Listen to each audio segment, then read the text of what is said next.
আসসালামু আলাইকুম। আপনার উপর শান্তি বর্ষিত হোক। প্রিয় সুহৃদ, খতমে কামালের 28তম ধাপে আপনাকে স্বাগতম।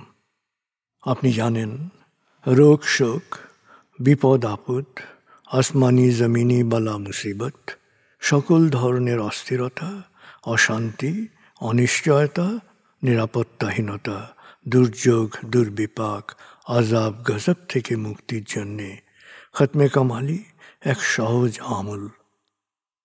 খতমে কামালির এই আমলের মধ্য দিয়ে প্রার্থনাকারী প্রার্থনার সাথে মিশে যান। আসলে প্রার্থনাকারী যখন প্রার্থনার সাথে মিশে যান, তখন প্রার্থনা কবুল হয়। খতমে কামালি প্রার্থনা কবুলের এই পরম মুহূর্তে আপনাকে নিয়ে যাবে। তাই নিজের, অন্যের, সমাজের, দেশের, মানব জাতির যে কোনো কল্যাণের নিয়তে আপনি এই আমলে অংশ নিন। আপনি সকল বিপদ আপদ, বালা মুসিবত মুক্ত হন। আপনার জন্যে কল্যাণকর সকল দোয়া আল্লাহ কবুল করুন। সব সময় আল্লাহ আমাদেরকে তার রহমতের ছায়ায় রাখুন। এই কামনা করে আমি শহীদ আল বুখারী মহাজাতক খতমে কামালির পুরো প্রক্রিয়ায় আপনার সাথে থাকছি। আসুন এবার আমরা ডুবে যাই সত্যের গভীরে।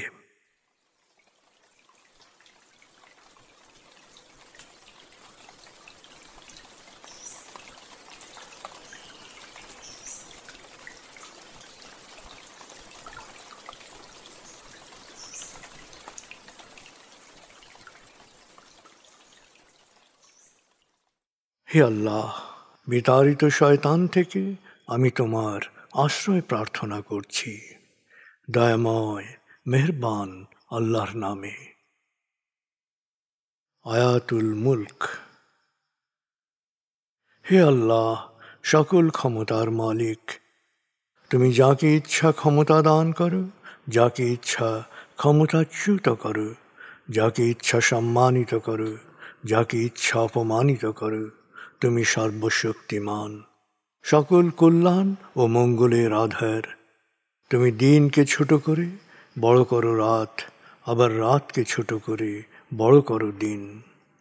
তুমি প্রাণহীনে দাও প্রাণ, আর প্রাণবন্তকে করো প্রাণহীন।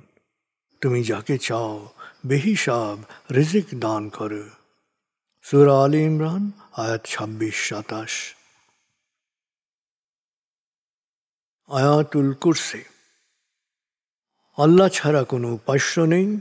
তিনি শাশ্বত, চিরঞ্জীব, বিশ্ব প্রকৃতির সর্বসত্তার ধারক। তিনি তন্দ্রা নিদ্রাহীন, সদা সজাগ, মহাকাশ ও পৃথিবীর সব কিছুর মালিক। তার সদয় অনুমতি ছাড়া তার কাছে সুপারিশ করার সাধ্য কারো নেই। দৃশ্যমান বা দৃশ্য, অতীত বা ভবিষ্যৎ, সৃষ্টির সব কিছুই তিনি জানেন। তিনি যতটুকু জানাবেন, এর বাইরে তার জ্ঞানের সীমানা সম্পর্কে ধারণা করা কারো পক্ষেই সম্ভব নয়। তার আসন, তার কর্তৃত্ব পৃথিবী ও নভমণ্ডলের সর্বত্র বিস্তৃত, আর তার সংরক্ষণে তিনি অক্লান্ত। তিনি সর্বোচ্চ, সুমহান।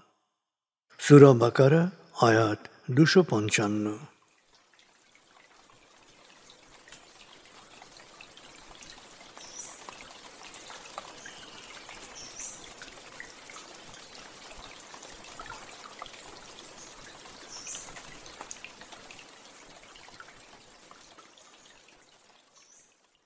আসুন আমরা ধীরে ধীরে ডুবে যাই হৃদয়ের গভীরে নবী প্রেমে। বলগল উলা বিকমালিহি, কশফত দুজা বিজমালিহি, হসনত জমিও খিসালিহি, সল্লু আলিহি ওয়ালিহি। بلغ العلا بكماله كشف الدجى بجماله حسنت جميع خصاله صلوا عليه وآله।